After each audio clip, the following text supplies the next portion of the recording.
আসসালামু আলাইকুম এভরিওয়ান, আমার নতুন আরেকটি ব্লগ এনজয় করার জন্য আপনাদের সকলকে স্বাগত জানাচ্ছি। তো এই যে এখানে দেখতে পাচ্ছেন, এগুলো কিন্তু কাঁচা বিটরুট। আমি বিটরুট সুন্দর করে কেটে এগুলো শুকাতে দিয়েছি, যেহেতু এখন অনেক গরম পড়ছে।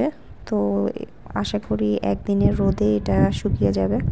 শুকানোর পরে আমি এটাকে পাউডার করে বটলজাত করে রেখে দিব, কারণ এইটার যে জুসটা, এটা খেলে আমাদের রক্ত তৈরি হয় শরীরে, এবং এটার মাধ্যমে অনেক ধরনের রোগ প্রতিরোধ ক্ষমতা বৃদ্ধি করে। যেমন ডায়াবেটিস রোগীদের জন্য বিটরুটটা কিন্তু অনেক কার্যকারী।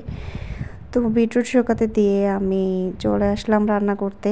রান্না আজকের ছিল হচ্ছে পুঁইশাক ভাজি এবং ছোট মাছ চচ্চড়ি ও আম ডাল। তো আশা করি আপনারা কম বেশি গরমে সবাই এই ধরনের খাবার খেতে পছন্দ করেন। আমারও ভালো লাগে, কারণ গরম বাড়ার সাথে সাথে আসলে কোনো ধরনের মাছ গোশ ভালো লাগে না খেতে। তো এই যে ছোট ছোট লাল শাকের চারা বেরিয়েছে, এগুলো কিন্তু বড় হলে আপনাদের সাথে শেয়ার করব।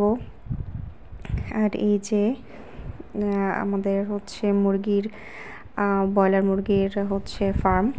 এখানে ব্রয়লার মুরগি আমরা হচ্ছে বিক্রি করি। তো এটা হচ্ছে কাজী ফার্মের সাথে কোলাবোরেশন করা। তো এই যে এখানে প্রচণ্ড গরমে একটু টক খেতে ভালো লাগছে, তো কাছ থেকে আম পেড়ে আমটা মাখিয়ে নিলাম। এবং গরমে সবচেয়ে আরামদায়ক হচ্ছে ঠান্ডা কিছু, তো কোল্ড কফি বানিয়ে খাওয়া শুরু করলাম। কম বেশি সবাই কোল্ড কফি বানাতে পারেন, এর জন্য আর নতুন করে কোল্ড কফির রেসিপি দিলাম না। তো চেষ্টা করবেন গরমে প্রচুর পরিমাণে পানি খাওয়ার জন্য।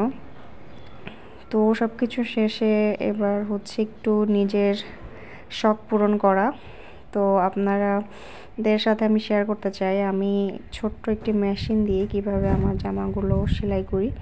আপনারা সবাই কম বেশি জানেন, মিনি সুইং মেশিন নামে একটি মেশিন আছে। এটা হচ্ছে অনলাইনে কিনতে পাওয়া যায়। তো এই যে এই মিনি সুইং মেশিন দিয়ে কিন্তু আমি আমার জামা কাপড় তৈরি করে থাকি। আপনারা যদি দেখতে চান ইন ডিটেলস আমাকে বলতে পারেন, আমি এই মিনি সুইং মেশিন নিয়ে আরও কিছু ভিডিও মেক করার চেষ্টা করব। আমার কিন্তু চ্যানেলে অলরেডি মিনি সুইং মেশিনের অনেস্ট রিভিউ নামে একটি ভিডিও আছে, তো দেখে আসতে পারেন। আসসালামু আলাইকুম।